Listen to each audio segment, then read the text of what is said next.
Get into the juice here. So it started. We were on the show when it happened. I think two players.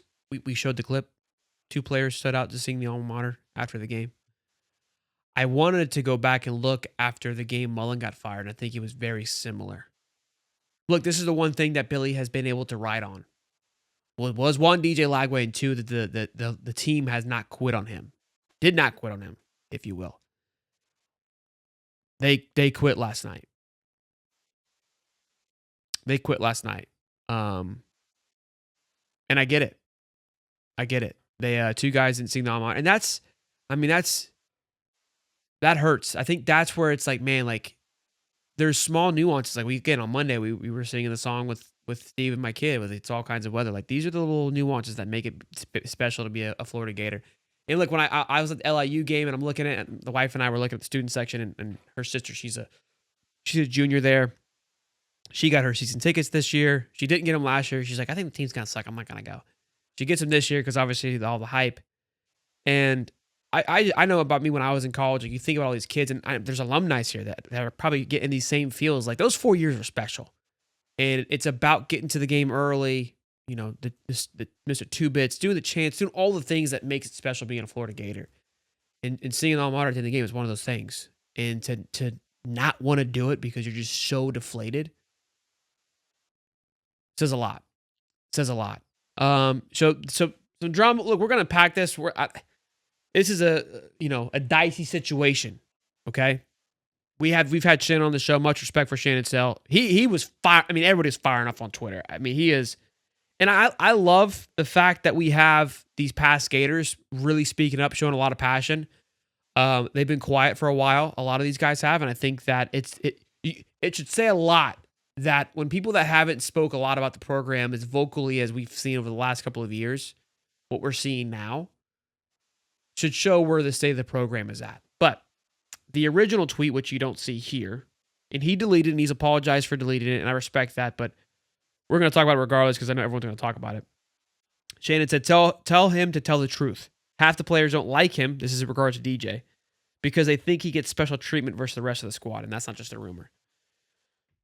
Look, that's a tough accusation to digest, to swallow, to go over. Look, seeing his disposition on the field last night, I could see where some of this may be true.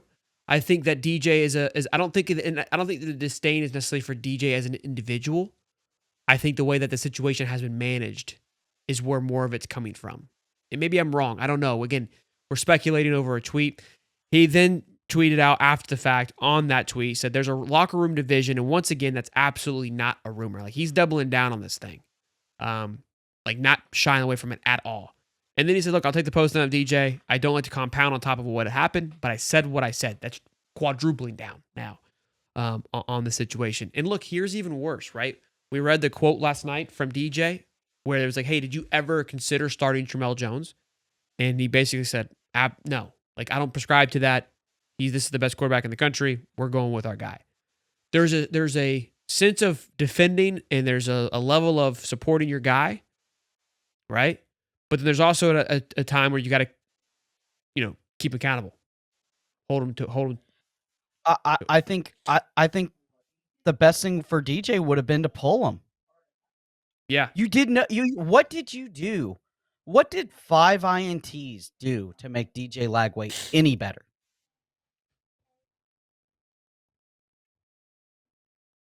You just told your whole team, I don't care. We're going with this guy no matter what.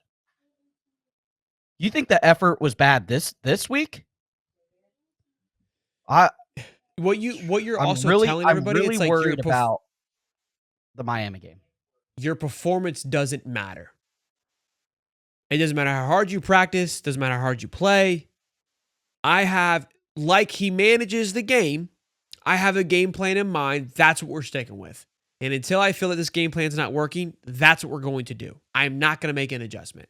He's managing the roster the same way. So all of his tendencies and his habits are starting to get exposed to at an extreme level that I didn't think could be possible. Could be possible. Even Princely trolled him. Princely trolled DJ Lagway because Zach Carter said, "Come on, bro, 3 of them."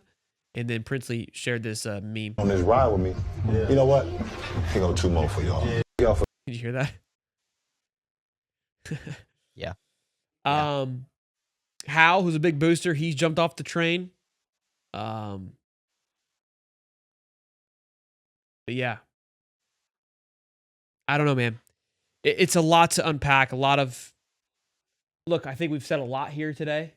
The one thing we haven't gone over is the list. I usually... I've reverted from what he's talking about. I don't know. I was kind of pretty high on the list. Bring the list out. There's 803 people want to know what we think about. Should we go over the list? Should we go over who we want as our next head coach? Listen, I don't. Do you have your own list? Do you have a Cody list? I usually don't like to bury people before they're past and gone. But guys, last night showed me that we're gonna get Molly. I tweeted last night, buckle up. It's going to be a tough ride for the Florida Gator fans and podcasters and everybody because we are going to get absolutely worked over this season because we have a guy that is unwilling to change. And people, I mean, I've kind of learned in this world that I'm in, like, people are going to make assumptions and judge me and Cody and all of us based on our tweets and thoughts and comments, and rightfully so. That's how this world works. I still believe in DJ. Love the kid to death. Wish him nothing but the best. But you have to be held accountable. Didn't play last night. Should have been pulled, which isn't his decision ultimately. But no, it is. He should have walked up and said, "No, I'm not feeling it tonight. Yeah. I can't do it." Look, I think there's that one's. I think you could. I think that you could argue both sides and be right. To be quite honest with you. Genuinely, because there's a part where I don't want that person, like, because if you pull yourself out, you're telling me that you're quitting, right? Like, there's so many ways of looking at it. You could argue, we could genuinely argue this thing to where I think we both will feel like we're right. I see your side, but I also see, like, not quitting. Like, I genuinely see both sides. I'm not even willing to die on the hill of either one, to be honest with you. But somebody's got to be the guy that throw in the towel. That's what the coach is for, to keep. But that's these guys, what I'm saying. That's why I think that's ultimately where I think Napier is he's like supposed to be the leader. Rocky 3 last night or 2 or whatever, which one it was. Kirk Cousins played horribly. Kirk Cousins played horribly. Go back and watch that QB, and we love Kirk, you and I.